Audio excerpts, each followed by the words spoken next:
Olá pessoal, sejam bem-vindos ao curso de Projeto Elétrico com AutoCAD. Essa é a nossa aula de número 25. Nesta aula nós vamos aprender a fazer o dimensionamento do condutor fase utilizando o método da capacidade de condução dos condutores. Antes de começar a aula, eu vou pedir para vocês se inscreverem em nosso canal e se gostar da aula, não deixa de dar um joinha. Bom, para a gente fazer o dimensionamento do condutor fase, a gente viu na aula anterior que a gente precisa atender alguns critérios que são esses aqui, ó. Seção mínima, nós vimos na aula passada. Capacidade de condução dos condutores, nós vamos ver nessa aula. Limite de queda de tensão, proteção contra sobrecargas e proteção contra curtos-circuitos. Então ele tem que atender a todos, tá? Aí ele vai estar dimensionado. Isso para o condutor fase. Muito bem, então vamos para fazer o dimensionamento pela capacidade de condução, nós vamos seguir um roteirinho aqui, ó, tá? Um roteirinho bem simples aqui. O primeiro passo é determinar qual é o tipo de isolação do condutor, tá? A NBR 5410 ela nos dá essas três opções aqui de isolantes: PVC, EPR e XLPE. O isolante PVC ele pode trabalhar em regime contínuo, ou seja, o tempo todo, até 70 graus Celsius ele vai suportar sem se deteriorar.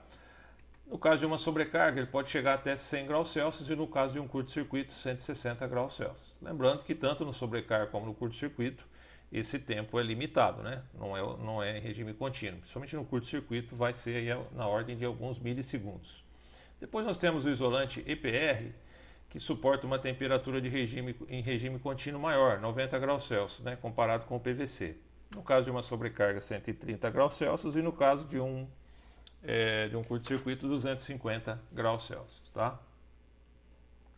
O XLP é exatamente igual, né, com relação à temperatura de serviço contínuo, de sobrecarga e de curto-circuito. Então, por aí dá para a gente perceber que se você comparar dois condutores de seção idênticas com isolantes de PVC e EPR, por exemplo, o que você vai concluir? Que o EPR consegue conduzir mais corrente. Por que isso? Em função dele suportar uma temperatura em regime contínuo maior que o PVC, né? 20 graus Celsius a mais. Ok? Então, o primeiro passo você vai ter que escolher um tipo de isolação para usar lá no seu projeto. Segundo passo é determinar o método de instalação dos condutores, ou seja, como é que esses condutores vão ser instalados na instalação. A tabela 33 da 5410 cita esses diversos métodos de instalação. Eu vou mostrar aqui tá, que é o que a gente vai utilizar nesse exemplo que eu estou dando no curso aqui, que é uma planta baixa, né, de uma residência. É o método número 7, tá, que é para condutores isolados ou cabos unipolares em eletroduto de seção circular embutido em alvenaria, que é o que normalmente você usa em uma residência, né, na parte interna dela. Aqui ó, nós temos um método de referência, neste caso aqui é B1, que isso aqui vai ser útil no momento de dimensionar o condutor, a gente, na verdade, ir até a tabela de capacidade de condução, a gente vai ter que usar esse método aqui. Então, guarde bem, né, essa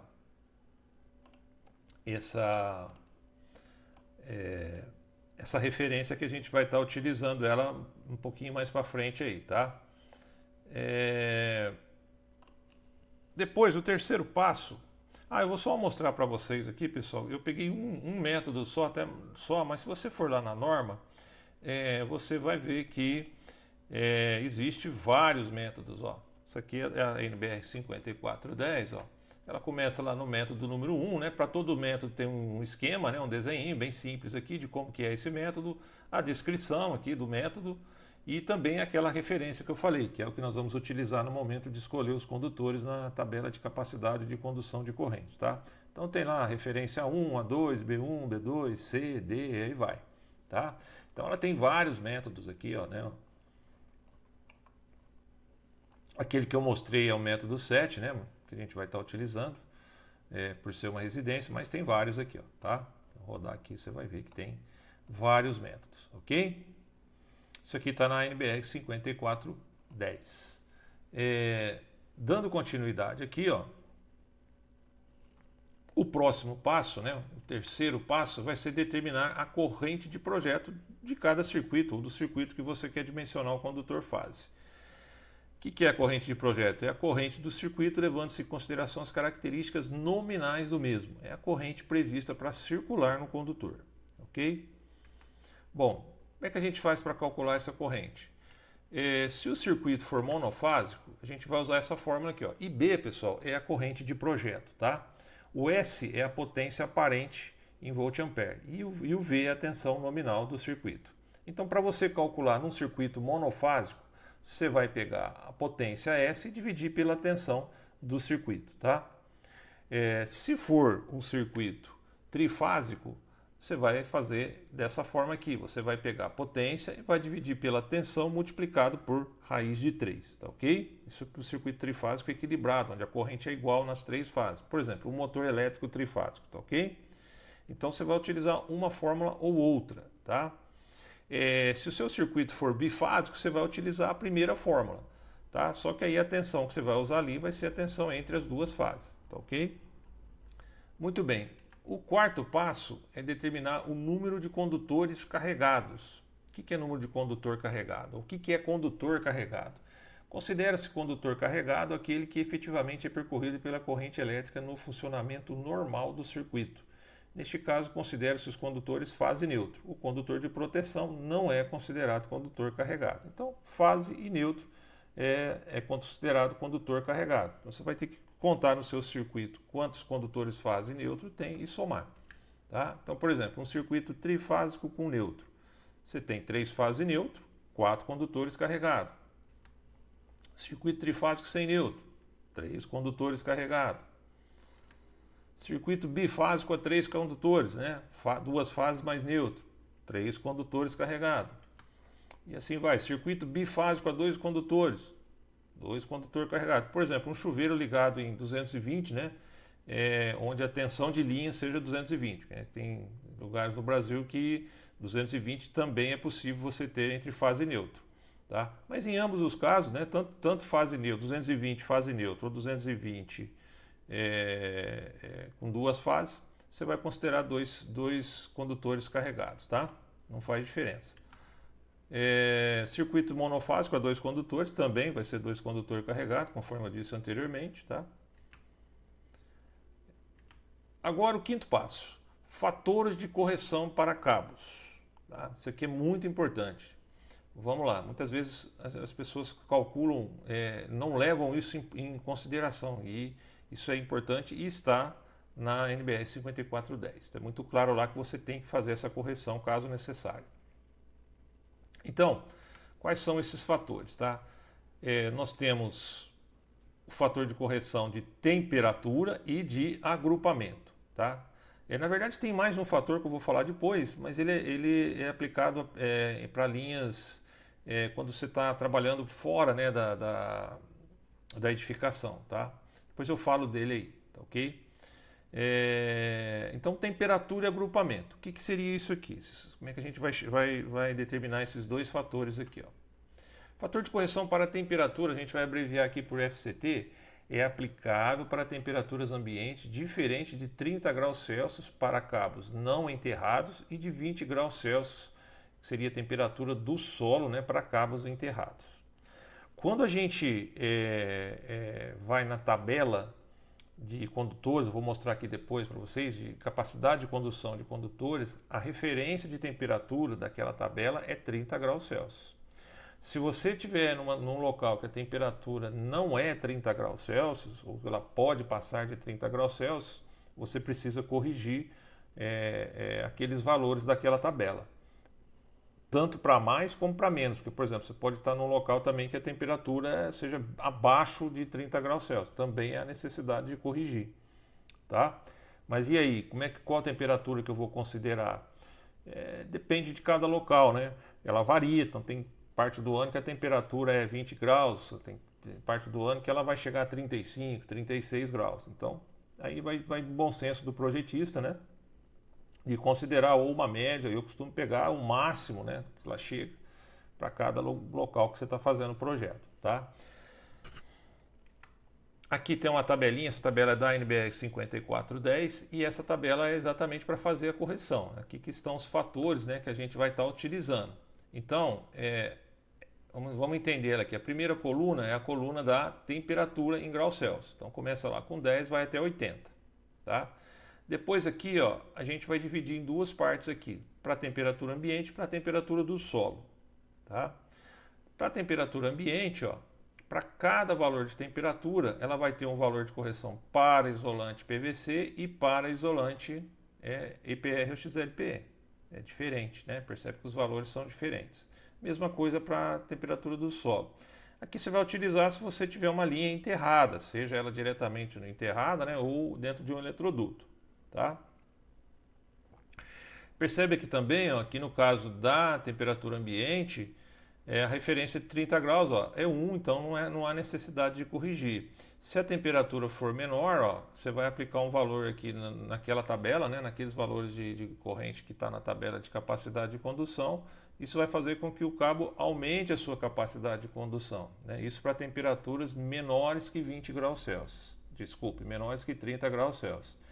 Por outro lado, se você utiliza uma temperatura maior que 30, ó, percebe que esse valor vai diminuindo, né? Essa fator de correção vai diminuindo e faz com que aqueles valores que tem na capacidade de condução de cada cabo, né, para cada seção, vai diminuir.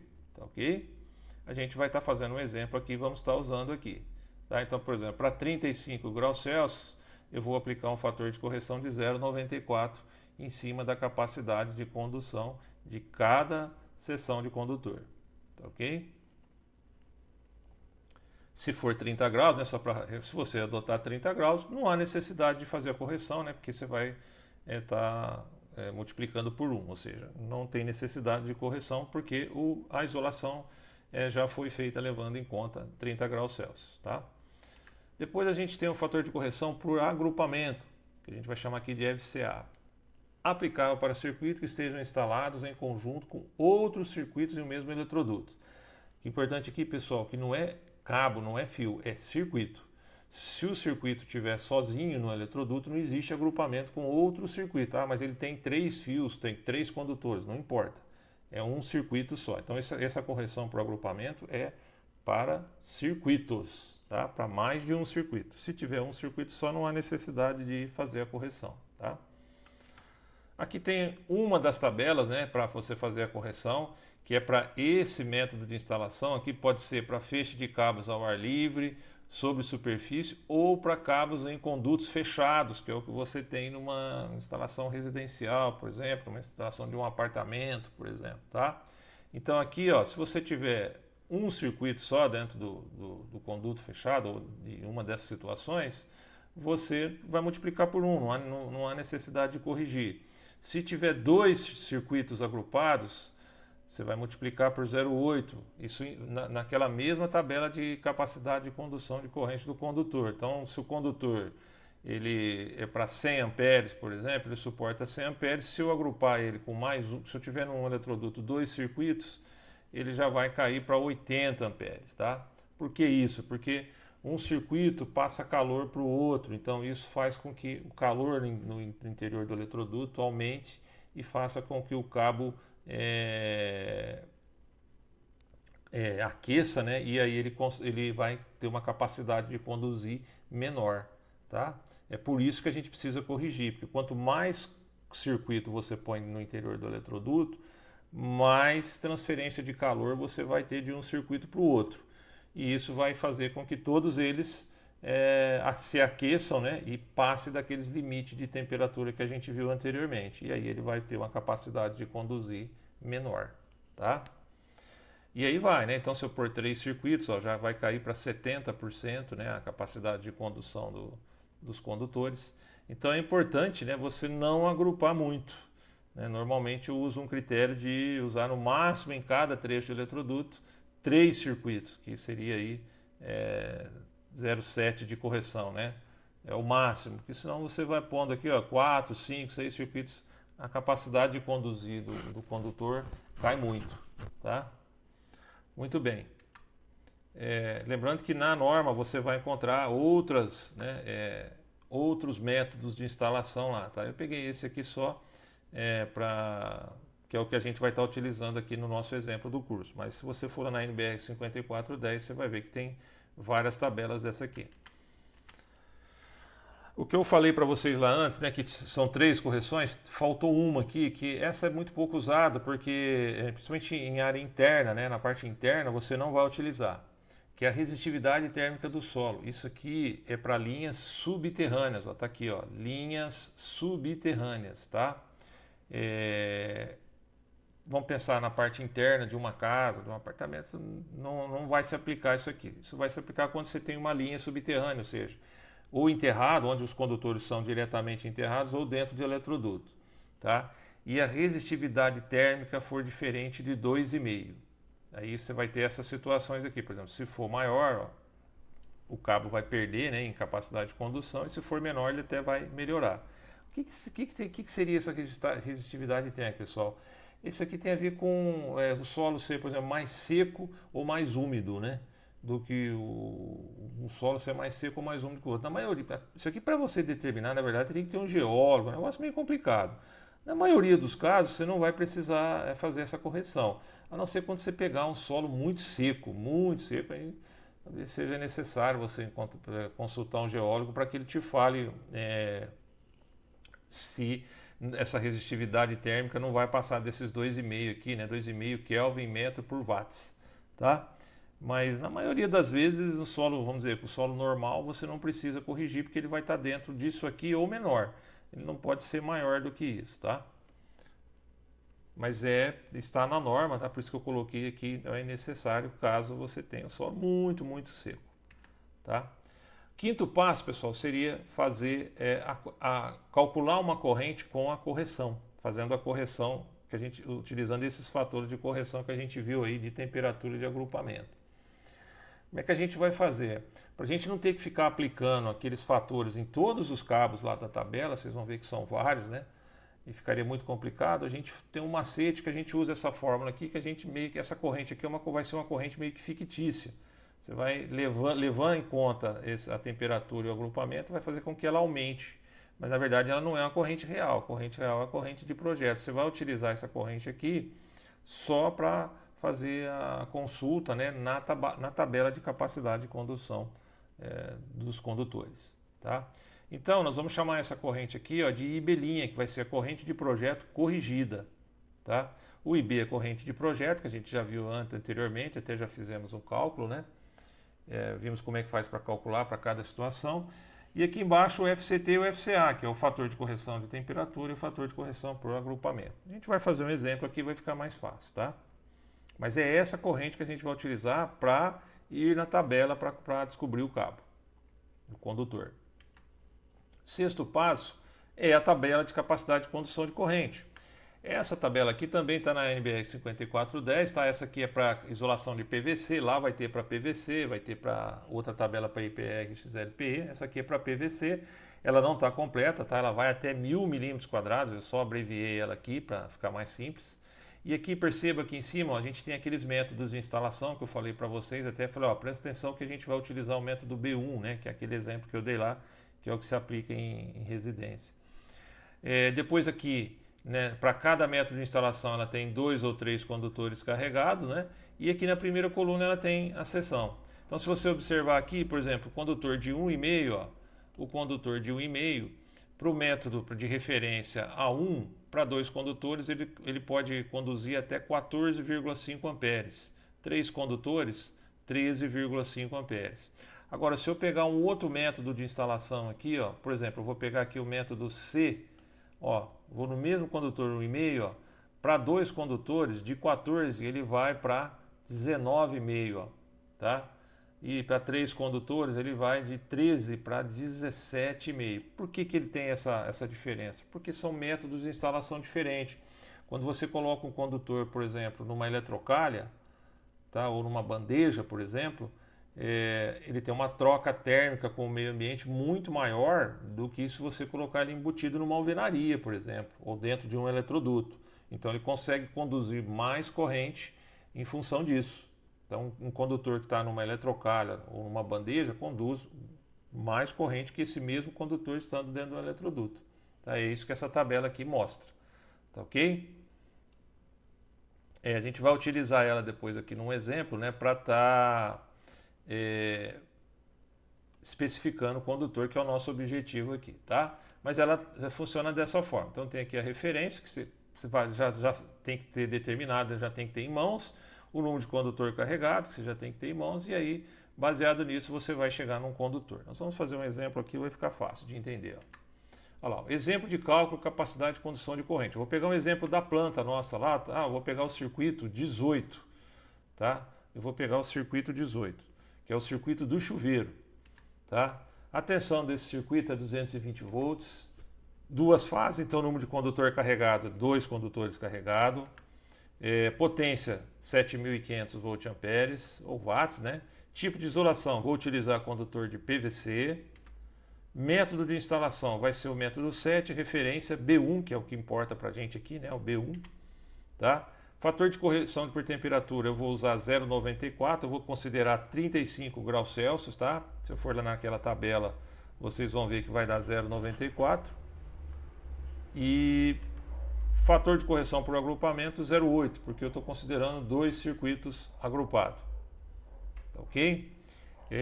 Por que eu considerei 2 circuitos agrupados? Agora eu vou lá mostrar aqui para vocês, ó, a planta, ó. Tá vendo aqui, ó? Esse aqui, ó, é o circuito do chuveiro, ó, 7.500 voltamperes. Ó, ele sai aqui do quadro, ó, tá vendo? Com 2 circuitos agrupados nesse trecho, ele está agrupado ele e mais um, né? Então eu conto 2 circuitos agrupados, ele está com o circuito 17, e depois aqui ele está sozinho. Então tem um trecho que ele está sozinho, tem um trecho que ele está com 2 circuitos. Eu sempre considero o pior caso, então eu considero um agrupamento com 2 condutores. Tá ok? Eu considero um agrupamento com 2 condutores não, 2 circuitos, né? Com 2 circuitos, que é o caso aqui. Por isso que eu cheguei em 0,8, porque se eu for naquela tabela que eu mostrei para vocês, que é naquela tabela de fator de correção por agrupamento, para 2 condutores a gente vai ter 0,8. Tá ok? Tá aqui, ó, 0,8. E a temperatura, a mesma coisa, tá? Para 35 graus, se você for lá naquela tabela, você vai ver que o fator de correção é 0,94, tá? Muito bem, com esses dados, então preciso ter isso aqui. Sem isso aqui eu não consigo calcular, tá? Calcular e consultar na tabela, né? Primeiro passo agora aqui, que eu vou fazer? Eu vou calcular minha corrente de projeto, a corrente real, vou pegar a potência, dividir pela tensão, deu 34 amperes, tá? Vou fazer aquela corrente corrigida, né, que é o ibelinha, vou pegar essa corrente de 34 e vou dividir aqui pelo produto do FCT vezes o FCA, que é 0,94 vezes 0,8. Fazendo esse cálculo aqui, ó, eu vou chegar a 45,33 amperes. Essa não é a corrente real, tá, pessoal? Isso aqui que é real. Essa aqui é um macete que a gente usa para não ter que ficar aplicando esses fatores aqui em todas as seções lá da tabela, tá ok? Então agora eu vou pegar esse valor aqui, ó, 45,33, ó, que está aqui, tá? Ele está aqui, ó. Seria esse valor aqui, que está aqui, ó. Tá? 45,33 e vou procurar na minha tabela. Qual que é o meu método de referência? É o B1, certo? É o B1 que a gente viu ali anteriormente, ó. Tá? Se você voltar ao vídeo ali, você vai ver o B1. Quantos condutores carregados que eu tenho? Tenho 2 condutores carregados, porque o meu circuito ele é bifásico, tem 2 fases. Então, vou vir aqui, ó, 2 condutores carregados. Agora eu vou pegar esse valor como referência e vou procurar nessa coluna aqui, ó, um valor igual ou imediatamente superior a 45, tá? Então aqui 17 não dá, 24, 32, 41, ó, 57, ó. 57 é o mais próximo para cima do que eu preciso. Qual condutor? Qual é a seção do condutor? É o condutor de 10 milímetros quadrados. Lembrando que essa tabela aqui é para PVC. Tá? Onde que eu tenho essa tabela? Na NBR 5410. Qual condutor que eu escolhi então? Condutor de 10 milímetros quadrados para alimentar esse chuveiro da nossa planta baixa aqui que a gente está usando como exemplo. Tá ok? Então a gente vai ter que fazer isso aí para todos os circuitos, tá? E ter calculado, né, para todos os circuitos o condutor utilizando esse método aí. Lembrando que ele não é definitivo, nós vamos ter que fazer todos os métodos e achar um condutor que atenda a todos, né? Que seja compatível com todos os métodos, tá ok? Ou então aquele que for maior dentre todos eles, tá? Nas próximas aulas a gente vai estar fazendo isso aí. Nós já temos 2 métodos feitos, da seção mínima e hoje da capacidade de condução dos condutores. Ok, pessoal? Espero que vocês tenham gostado da aula, tenham entendido. Qualquer dúvida, deixa aí nos comentários que a gente tenta responder, tá bom? Muito obrigado pela atenção de vocês e até a nossa próxima aula. Valeu!